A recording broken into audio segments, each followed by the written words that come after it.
कहानी कृष्ण सुदामा की अमर मित्रता। द्वापर युग की बात है, जब भगवान श्री कृष्ण द्वारका के राजा थे।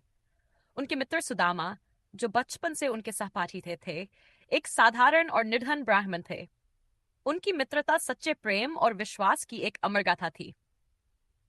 यह कहानी इस बात को दर्शाती है कि सच्ची मित्रता भौतिक स्थिति, धन दौलत, स्वा और सामाजिक भेदभाव से परे होती है। उनके घर में खाने के लिए भी कुछ नहीं बचा था। उनकी पत्नी ने एक दिन उनसे कहा, आपके बचपन के मित्र श्री कृष्णन अब द्वारका के राजा हैं। यदि आप उनसे मिलने जाएं तो शायद हमारे हालात बदल जाएं। सुदामा को यह विचार अच्छा नहीं लगा। वे कभी भी अपनी मित्रता का उपयोग लाभ पाने के लिए नहीं करना चाहते थे।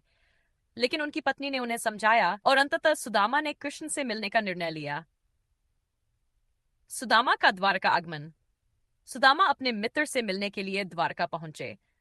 उन्होंने रास्ते में अपनी पत्नी द्वारा दी गई मुट्ठी भर चावल को संभाल कर रखा। ये उनके पास भगवान को देने के लिए एकमात्र भेंट थी। द्वारका का महल स्वर्ण से चमक रहा था। सुदामा के फटे पुराने कपड़े और थका हुआ शरीर देख द्वारपालों ने पहले उन्हें महल के अंदर जाने से रोक दिया। लेकिन जैसे ही उन्होंने बताया कि वे कृष्ण के मित्र हैं, द्वारपालों ने उन्हें आदर के साथ अंदर जाने दिया। कृष्ण सुदामा का मिलन। जैसे ही कृष्ण ने सुदामा को देखा, वे खुशी से दौड़ते हुए आए और अपने मित्र को गले लगा लिया। महल में सभी लोग ये देखकर हैरान थे कि राजा ने एक साधारण गरीब व्यक्ति के लिए इतना प्रेम दिखाया। कृष्ण ने सुदामा के चरण धोए, उन्हें अपने सिंहासन पर बैठाया और कहा, मित्र, इतने दिनों बाद आए हो। तुम्हारी यह हालत देखकर मेरा हृदय टूट गया है। तुमने मुझे पहले क्यों नहीं बताया?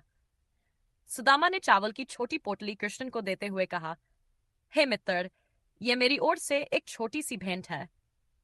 कृष्ण ने उस चावल को इतनी श्रद्धा से खाया जैसे यह सबसे अनमोल व्यंजन हो। सुदामा का आश्चर्य।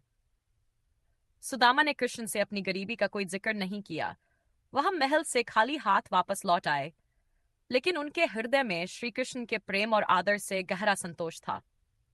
जब सुदामा अपने गांव पहुंचे तो उन्होंने देखा कि उनका टूटा फूटा झोपड़ा एक भव्य महल में बदल चुका था।